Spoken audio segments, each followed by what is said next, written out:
नमस्कार, बहुत स्वागत है आपका। मैं हूं आपके साथ सुमित शर्मा। छत्तीसगढ़ में विधानसभा चुनाव की तैयारियों के बीच नेताओं और कार्यकर्ताओं के रूठने और दल बदल करने का सिलसिला जारी है। इसी कड़ी में पूर्व राज्यसभा सांसद और बीजेपी घोषणा पत्र समिति के सदस्य रणविजय सिंह जूदेव का नाम जुड़ गया है। हालांकि उन्होंने पार्टी छोड़ने की बात नहीं की, लेकिन अपने सभी पदों से इस्तीफा देने का ऐलान कर दिया, जो सूबे की सत्ता पर काबिज होने की कोशिश में जुटी बीजेपी के लिए मुसीबत का सबब बन सकता है। जूदेव ने न्यूज 18 से एक्सक्लूसिव बातचीत में कहा कि वो बीजेपी घोषणा पत्र समिति और बीजेपी प्रदेश कार्य समिति के पद से इस्तीफा देंगे और बिना किसी जिम्मेदारी के पार्टी के लिए काम करते रहेंगे। रणविजय सिंह जूदेव का कहना है कि वो सचिन की तरह बिना किसी जिम्मेदारी लिए पार्टी के लिए मैच खेलेंगे और जीतेंगे। बिल्कुल मैं नाराज़ नहीं हूँ मैं, और कुछ व्हाट्सएप ग्रुप थे वो मैंने छोड़े थे, जो रिपीटेड और कॉमन व्हाट्सएप ग्रुप थे। पार्टी की जो समितियां हैं उससे मैंने बहुत पहले, चूँकि मैं समय नहीं दे पा रहा था, रायपुर यहाँ से बहुत दूर भी हो जाता है, तो मैंने निवेदन किया था संगठन मंत्री जी से कि भाई मेरे जगह इस जो दायित्व है उससे मुझे मुक्त कर दें, नहीं तो क्या होता है कि निष्क्रियता का आरोप लगता है। बस ये एक छोटी सी बात थी। तो अभी किन किन पदों से इस्तीफा दे रहे हैं? जो प्रदेश कार्य समिति सदस्य के रूप में मैं हूँ मैं, और घोषणा पत्र समिति में हूँ मैं, तो ये दोनों में मैं चाहूँगा मेरे स्थान पर किसी और को रखा जाए। रायपुर पश्चिम से आपने टिकट मांगा था और जो सूची लीक हुई है उसमें आपका नाम नहीं है, तो कहीं ऐसा तो नहीं कि नाराजगी? देखिए, प्रदेश अध्यक्ष जी ने साफ कह दिया है कि जो सूची आई है कहीं भी वो अधिकृत सूची नहीं है, और मैंने अपनी बात रखी थी रायपुर पश्चिम की, क्योंकि मैंने वहाँ से पढ़ाई लिखाई 12-13 साल की है, मेरा निवास भी वहाँ पर है, और मैं अभी मानता हूँ सबसे उपयुक्त प्रत्याशी अगर कोई वहाँ पर है तो राजेश मूणत हैं जो सीट जीत सकते हैं। पर मैंने अपनी एक बात रखी थी वहाँ पर, वो पार्टी तय करेगी उसमें क्या करना है। अगर मुझे लगता है पार्टी को भी सरगुजा संभाग या रायगढ़ लोकसभा में मेरी ज़्यादा उपयोगिता है, यहाँ भी लगभग आपकी 20 सीटें हैं, अगर यहाँ मेरी ज़्यादा उपयोगिता है 20 सीटों में, तो मैं यहाँ काम करूँगा। पार्टी के लिए काम करेंगे? बिल्कुल, हमेशा करते आए हैं। 4 पीढ़ी से हमारे जो सुपुत्र हैं यश प्रताप, उनकी 4थी पीढ़ी होगी पार्टी में काम करते हुए, तो कहाँ जाएंगे हम। कांकेर में मंच से प्रियंका गांधी के छत्तीसगढ़ में दोबारा जीतने पर जातिगत जनगणना की बात कही गई, जिसके बाद पार्टी के तमाम नेता छत्तीसगढ़ में जातिगत जनगणना की बात कह रहे हैं। इसमें सीएम भूपेश बघेल भी पीछे नहीं हैं। उन्होंने जातिगत जनगणना नहीं कराने को लेकर केंद्र सरकार से सवाल पूछा है। भारतीय जनता पार्टी वो आरक्षण के विरोध में है, और ये कोर्ट के एक आदेश था कि किस आधार पर आपने पिछड़े वर्ग को 27% दिया है और ईडब्ल्यूएस को यदि 10% दे रहे हो तो किस आधार पर। तो केवल पिछड़े वर्ग के और ईडब्ल्यूएस के हम लोगों ने हेड काउंट कराया था, और हेड काउंट में ये पाया गया कि ये करीब 43.5% ओबीसी है और 3.5% ईडब्ल्यूएस है। उसके आधार पर आरक्षण दिया गया है। इसमें क्या भारतीय जनता पार्टी ये नहीं मानते कि यहाँ छत्तीसगढ़ में ओबीसी 43% से अधिक नहीं है? यदि नहीं मानते तो कराए, जनगणना क्यों नहीं करा रहे हैं? मैं भारतीय जनता पार्टी जो सवाल उठा रहे हैं उससे मैं सर। वहीं छत्तीसगढ़ में दल बदल के सिलसिले के बीच जोगी कांग्रेस के नेता विनोद तिवारी पार्टी के हजारों कार्यकर्ताओं के साथ बीजेपी में शामिल हो गए, और इस मौके पर केंद्रीय मंत्री मनसुख मंडाविया और पूर्व सीएम रमन सिंह समेत पार्टी के कई बड़े नेता मौजूद रहे। मनसुख मंडाविया ने कहा कि आप ऐसी पार्टी में प्रवेश कर रहे हैं जिसका प्रधानमंत्री भी पार्टी का कार्यकर्ता है। वहीं रमन सिंह ने कहा कि विनोद तिवारी और उनके समर्थकों के बीजेपी में शामिल होने का प्रदेश के चुनाव पर बड़ा असर पड़ेगा। गौरतलब है कि विनोद तिवारी अजीत जोगी के करीबी माने जाते थे। आप आज एक ऐसी पार्टी में प्रवेश कर रहे हो जिस पार्टी का नेतृत्व नरेंद्र मोदी कर रहा है। दोस्तों, आज आप इस पार्टी का सदस्यता ग्रहण कर रहे हैं जिस पार्टी में दोस्तों कोई नेता नहीं है, सभी कार्यकर्ता है। आप भी कार्यकर्ता है, हम भी कार्यकर्ता है।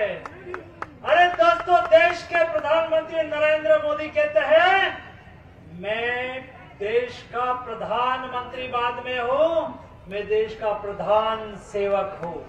युवा नेता जो युवा कांग्रेस में प्रदेश अध्यक्ष की भूमिका में भी रहा और एक संघर्षशील साथी योगेश तिवारी आज अपने राजनीतिक दलों से मुक्ति होकर भारतीय जनता पार्टी में हजारों साथियों सहित प्रवेश किया है और मनसुख भाई मंडविया जी के साथ में ब्रिजवान जी सांसद महोदय और सभी लोग हम लोग उपस्थित रहे।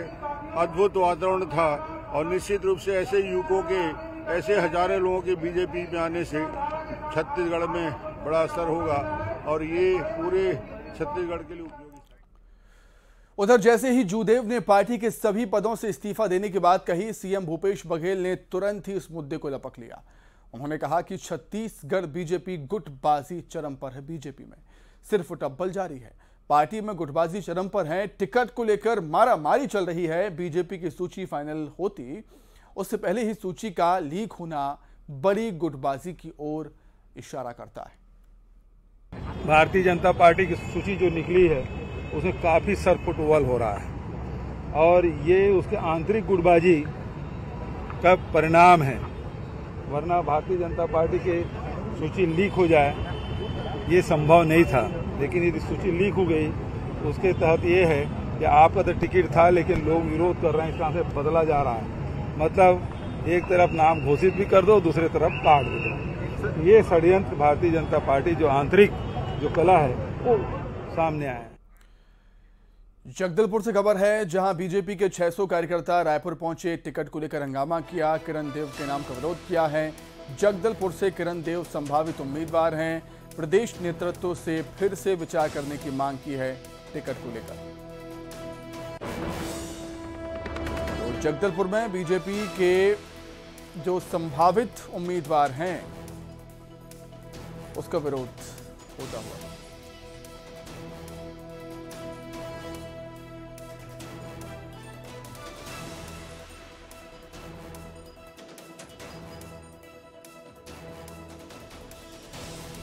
तो बीजेपी के 600 कार्यकर्ता रायपुर पहुंचे, जगदलपुर से टिकट को लेकर हंगामा किया, किरण देव के नाम का विरोध यहां पर हो रहा है।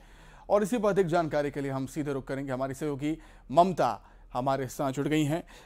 ममता, जब चुनाव नजदीक आते हैं, टिकट के बंटवारे हो जाते हैं या टिकट बंटवारे की बात कही जाती है, तो ऐसी चुनौतियां पार्टी के सामने खड़ी होती हैं कि संभावित उम्मीदवार या उम्मीदवार घोषित किए जाने के बाद उसका विरोध होता है। तो इन चुनौतियों से भी पार पाना होता है पार्टी को, और ये चुनौतियां बीजेपी के सामने अभी। ममता, बिल्कुल, देखिए, जब भी अगर हम बात करें तो सूची जारी होती है, प्रत्याशियों के नाम जारी होते हैं। हर चुनाव में ये होता है। पिछली बार भी अगर हम बात करें तो जब प्रत्याशियों के नाम घोषित होते थे एक के बाद एक, तो उसके बाद में कभी एकात्म परिसर का घेराव किया जाता था, तो कभी कुशाभाऊ ठाकरे परिसर का घेराव करने आते थे, और एकात्म परिसर में तो धरने और प्रदर्शन की स्थिति बहुत आम हो चुकी थी पिछली बार। और यही स्थिति अगर हम बात करें तो अभी जब पहली सूची जारी हुई उसके बाद अगर हम बात करें तो कई जगह विरोध प्रदर्शन तो दिखाई दिया, लेकिन दूसरी सबसे बड़ा विरोध प्रदर्शन जो दिखाई दे रहा है वो ये है कि वायरल सूची जो हुई है उसके बाद से बीजेपी की जो दूसरी सूची, एक संभावित सूची वायरल हुई है, और उसको लेकर कि इनके नाम हो सकते हैं या इनको टिकट मिल सकती है, उसके बाद से पूरे प्रदेश भर में बीजेपी में जो है वो एक तरह से कह सकें कि उथल पुथल मच गई है और अलग अलग तरीके से कार्यकर्ता और पदाधिकारी प्रोटेस्ट कर रहे हैं। कहीं पर ये पता चल रहा है कि संभावित सूची में नाम है कि किसी ने थोड़े दिन पहले ही अगर हम बात करें तो बीजेपी ज्वाइन की और उसको टिकट मिल सकती है, संभावना प्रबल है, उसका नाम है, इस तरह की चीजें आई, तो वहां पर लोग आ गए कि हेलीकॉप्टर लैंडिंग जो है वो नहीं चलेगी। और इसी तरीके से जिनको ये लंबे समय से संभावना थी कि भाई उनको संभावना है कि उनको उम्मीद थी कि मुझे टिकट मिलेगी, लेकिन जब उन्होंने देखा कि वायरल सूची में उनका नाम नहीं है, वायरल लिस्ट में उनका नाम नहीं है, तो उसके बाद उनकी नाराजगी साफ दिखाई देने लगी। कार्यकर्ताओं के जरिए अलग अलग तरीके से नाराजगी दिखाने की कोशिश की जा रही है। तो एक तरफ ये पार्टी एक कोशिश कर रही है दिखाने की कि हमारी पार्टी इतनी मजबूत है कि लोग हमारी पार्टी में आ रहे हैं, चुनाव से पहले प्रवेश कर रहे हैं और इसको लेकर अलग तरीके से आयोजन भी किए जा रहे हैं। जैसे कि आज एक किसान नेता विनोद तिवारी शामिल हुए तो उसको लेकर पार्टी ने एक बड़ा आयोजन किया, हर जगह मैसेज भिजवाए गए, देने की कोशिश की गई कि हमारे यहाँ जो है वो लोग शामिल हो रहे हैं। लेकिन दूसरी तरफ अगर हम बात करें तो जगह जगह पर प्रोटेस्ट भी दिखाई दे रहे हैं, जगह जगह पर विरोध प्रदर्शन भी दिखाई दे रहे हैं और जो जिनको उम्मीद है कि हम बहुत मजबूत प्रत्याशी हो सकते हैं या हमें मिलेगा और उनके नाम उन्हें नहीं दिखाई दे रहे हैं तो वो जो है वो अलग से विरोध प्रदर्शन कर रहे हैं। तो पार्टी दोनों ही तरीके से अगर हम बात करें तो जूझ रही है। हालांकि इस वायरल सूची पे लगातार पार्टी ये भी पता करने की कोशिश कर रही है। दो तरह की बातें हो रही हैं। एक सूत्र कहते हैं कि जो सूची वायरल हुई है लगभग नाम जो है बहुत कॉमन नाम थे और ये एक संभावना बड़ी व्यक्त की जा रही थी इन्हें टिकट मिलेगी, लेकिन मिल सकती है। लेकिन इसको लेकर वायरल किसने किया है और क्या ऐसा है कि पार्टी के ही लोगों ने इसको वायरल किया हो, तो इसको लेकर जांच पड़ताल भी चल रही है। बिल्कुल बिल्कुल, राजनीति में सब कुछ संभव है। ममता, बहुत शुक्रिया आपका जुड़ने के लिए, तमाम बातचीत के लिए। आगे बढ़ेंगे। बिलासपुर में बीजेपी कार्यकर्ताओं और ग्रामीणों ने प्रदेश बीजेपी अध्यक्ष अरुण साव के आवास पर धरना दिया और मस्तूरी से पार्टी का प्रत्याशी बदलने की मांग कर दी। दरअसल बस्तूरी से कृष्णमूर्ति बांधी बीजेपी विधायक हैं जिनसे पार्टी कार्यकर्ता नाराज बताए जा रहे हैं और कृष्णमूर्ति पर समाज की उपेक्षा का आरोप लग रहा है। इस मुद्दे को लेकर स्थानीय नेताओं ने अरुण साव के सामने अपनी बात रखी और मांगे पूरी नहीं होने पर निर्दलीय प्रत्याशी उतारने तक की चेतावनी दे दी है। चाहते हैं कि उन्हें प्रत्याशी बनाया जाए या उनके अपनी पसंद भी वो जाहिर करते हैं। सब कार्यकर्ताओं के बातों पर विचार करके पार्टी निर्णय करती है। तो निश्चित रूप से सब कार्यकर्ताओं के अपनी भावनाएं पार्टी के वरिष्ठ नेताओं तक पहुंचाते हैं और ये उनका हक भी है। पार्टी सबकी बातों पर विचार करके निर्णय करती है और जो निर्णय पार्टी करती है, जिसे पार्टी अधिकृत करेगी, उसके लिए सभी कार्यकर्ता मिलकर काम करेंगे। असंतोष नहीं है, हर कार्यकर्ता अपनी भावना व्यक्त करता है, ये उनका अधिकार भी है। सभी कार्यकर्ता को अपनी भावनाएं अपने नेतृत्व तक पहुंचाने का अधिकार है और जिस कार्यकर्ता को पार्टी अधिकृत करेगी उसके लिए सब लोग मिलकर काम करेंगे। छत्तीसगढ़ विधानसभा चुनाव में पूर्व मुख्यमंत्री स्वर्गीय अजीत जोगी की पार्टी जनता जोगी कांग्रेस भी पीछे नहीं रहना चाहती है। पार्टी ने जमीन पर अपनी मौजूदगी दर्ज कराने के लिए जगदलपुर में धरना प्रदर्शन किया। पार्टी के प्रदेश अध्यक्ष और अजीत जोगी के बेटे अमित जोगी ने इस धरना प्रदर्शन की अगुवाई की और चित्रकूट विधानसभा क्षेत्र में शिक्षा, स्वास्थ्य, बिजली और राशन जैसी बुनियादी सुविधाओं की मांग को लेकर प्रदर्शन किया। अमित जोगी ने तोकपाल एसडीएम दफ्तर का घेराव किया और इस दौरान पुलिस और हजारों की संख्या में पहुंचे प्रदर्शनकारियों के बीच जमकर झड़प भी हुई। अमित जोगी ने प्रदेश की बघेल सरकार पर पिछला एक भी चुनावी वादा पूरा नहीं करने का आरोप भी लगाया। हाँ, घोषणाएं खूब करते हैं लेकिन धरातल पर कुछ भी देखने को नहीं मिलता। हम कोई बड़ी मांग लेके नहीं आए। यहाँ महतारी एक्सप्रेस चलना बंद है। महतारी एक्सप्रेस अगर आती भी है तो उसमें ईएमटी नहीं रहता। लोगों को घंटों इंतजार करना पड़ता है। अब हमारे मंच में ही आपने देखा कार्यक्रम चल रहा था, एक साथी उनको लो ब्लड प्रेशर हुआ, हम लोग फोन लगाते रहे, यहीं पड़ोस में अस्पताल है, कोई डॉक्टर कोई एम्बुलेंस कुछ नहीं आया, अंततः हमको उनको वहां ले जाना पड़ा। ये हाल अगर ब्लॉक मुख्यालय तोकापाल का है तो अंदर के क्षेत्र में क्या स्थिति होगी, स्वास्थ्य की क्या स्थिति होगी। अब बात कुछ और खबरों की। खबर बिलासपुर से, जहां ऑनलाइन बैटिंग ऐप केस में कॉमेडियन कपिल शर्मा, एक्ट्रेस हुमा कुरैशी और हिना खान को ईडी ने समन भेजा। वहीं अब एक्टर रणबीर कपूर ने ईडी को ईमेल भेजकर पेश होने के लिए 1 हफ्ते का वक्त मांगा है। रणबीर पर सौरभ चंद्राकर के बैटिंग ऐप के प्रमोशन का आरोप है। ईडी का कहना है कि इसके लिए रणबीर को हवाला के जरिए कैश पेमेंट किया गया। एक्टर से ईडी जानना चाहती है कि वो इसका प्रमोशन कब से कर रहे हैं, इसके लिए किसने संपर्क किया उनसे और पेमेंट किस मोड में मिला है उनको। ईडी के अधिवक्ता सौरभ पांडे ने बताया है कि महादेव बैटिंग पोर्टल में बहुत सारा पैसा प्राप्त करके और मनी लॉन्ड्रिंग का कार्य किया गया है। उसके संदर्भ में इन्फोर्समेंट डायरेक्टरेट ऑफ रायपुर में 4 लोग गिरफ्तार। अभी और इन्वेस्टिगेशन चल रही है। इन्वेस्टिगेशन के दौरान पता चला है कि इसमें कई और लोग भी शामिल हैं, जिसमें सौरभ चंद्राकर हैं जो कि दुबई में सेटल्ड हैं। इस मामले में बॉलीवुड एक्टर रणबीर कपूर को भी समन जारी किया गया था, जिस पर ईमेल के माध्यम से रणबीर कपूर ने 1 हफ्ते का वक्त मांगा है।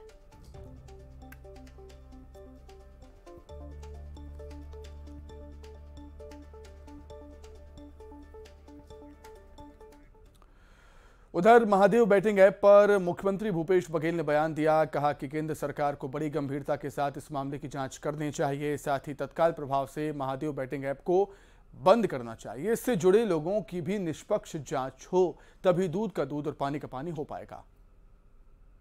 उस पर कार्रवाई होनी चाहिए, उसके घर में उनको नोटिस देना चाहिए, उनको बुलाना चाहिए और उसमें कार्रवाई हो, निष्पक्ष कार्रवाई हो। हम लोग तो कार्रवाई कर रहे थे, लेकिन बीच में ये लोग आए और उसके बाद कार्रवाई करने की सबसे पहली बात तो महादेव ऐप को केंद्र सरकार बंद कब कर रही है, पहला सवाल तो है। और उसकी निष्पक्ष जांच क्यों नहीं हो, क्योंकि राजनीतिक द्वेषवश कार्रवाई की जा रही है, तो वो कब करेंगे।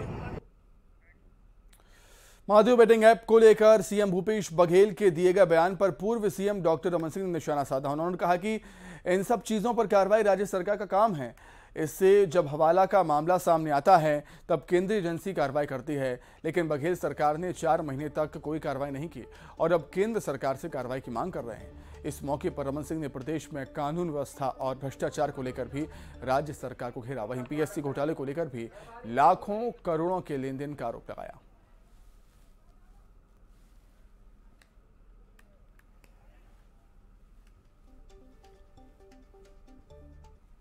आज छत्तीसगढ़ का सबसे बड़ा मुद्दा यदि कोई है तो लाखों नवयुवकों के भविष्य की चिंता।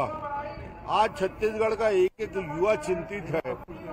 अब जांच वही कर रहे हैं जो भ्रष्टाचार किए हैं, तो जांच क्या होगा? ये प्रमाणित हो गया न्यायालय में कि 18 लोगों को अभी न्यायालय ने रोक दिया है पद ज्वाइन करने के लिए। और जिस प्रकार की परिस्थितियां छत्तीसगढ़ में हैं, जिस प्रकार की बातें हो रही हैं, 50 लाख से 1 करोड़ रुपया का लेन देन की बात, इसके लिए जब तक युवकों का मन साफ नहीं होगा वो पीएससी एग्जाम क्यों देगा? महादेव ऐप का जन्म छत्तीसगढ़ में होता है। जूस बेचने वाला 200 करोड़ की शादी करता है, उनके ओएसडी उनके अधिकारियों से पैसे का लेन देन की बात साबित होती है। जो भी भ्रष्टाचार छत्तीसगढ़ में होता है भूपेश से सीधे कनेक्शन मिलते हैं। अब महादेव ऐप के बारे में बड़ा स्पष्ट चीज बता दूं कि भूपेश बघेल जो मांग कर रहा है, ये जुआ सट्टा अपराध में प्राथमिकता दर्ज करके अपराधियों को सजा दिलाने का काम भूपेश बघेल का था। ये राज्य सरकार के अंदर आता है ये सारे विषयों को जांच करना। 4 महीने तक भूपेश बैठा रहा।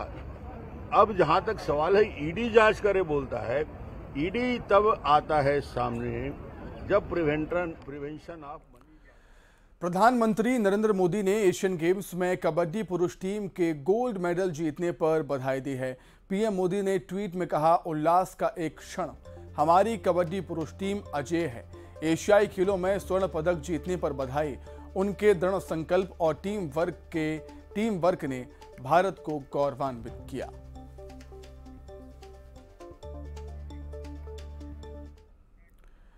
एशियन गेम्स में आज सात्विक साईराज और चिराग शेट्टी ने मेंस डबल्स बैडमिंटन में गोल्ड मेडल जीता। गृह मंत्री अमित शाह ने दोनों खिलाड़ियों को शुभकामनाएं दी। ट्वीट में अमित शाह कहते हैं कि आपने बैडमिंटन मेंस डबल्स में गोल्ड मेडल जीतकर टीम वर्क और मेहनत का प्रदर्शन किया है। भविष्य में सफलता की शुभकामनाएं।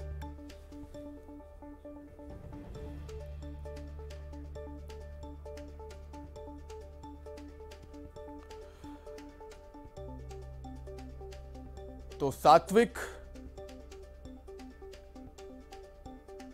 की जीत पर सात्विक साईराज और चिराग शेट्टी की जीत पर गृह मंत्री अमित शाह ने उनको बधाई दी। आइए अब देखेंगे 25 सेकंड में खबरें। बीजेपी के वायरल सूची पर सीएम भूपेश बघेल का बड़ा बयान। इस सूची में बीजेपी में हो रहा है काफी सिरफटब्बल, यह बीजेपी के आंतरिक गुटबाजी का परिणाम। महादेव ऐप पर सीएम भूपेश बघेल ने बीजेपी को घेरा, कहा महादेव ऐप बंद करे केंद्र सरकार, बीजेपी से जुड़े लोगों की निष्पक्ष जांच हो। स्टेट पावर कंपनी में पुरानी पेंशन योजना बहाल, सीएम भूपेश बघेल ने दी घोषणा। ओपीएस बहाली पर संयुक्त मोर्चा ने मुख्यमंत्री का जताया आभार। दंतेवाड़ा में प्रेमी जोड़े की मिली लाश, 7-8 दिन पहले घर से निकले थे प्रेमी, जंगल में मिला युवक युवती का शव। जगदलपुर में जोगी जनता दल का प्रदर्शन, मूलभूत सुविधाओं की मांग को लेकर प्रदर्शन, अमित जोगी ने सरकार से जवाब मांगा। रायपुर में 2 परिवारों में खूनी संघर्ष, जमीन विवाद को लेकर दोनों पक्षों में हुई जमकर मारपीट का वीडियो आए सामने, गोल बाजार थाना क्षेत्र का मामला। इसी के साथ ही फिलहाल इस बुलेटिन में इतना ही, खबरें लगातार जारी हैं।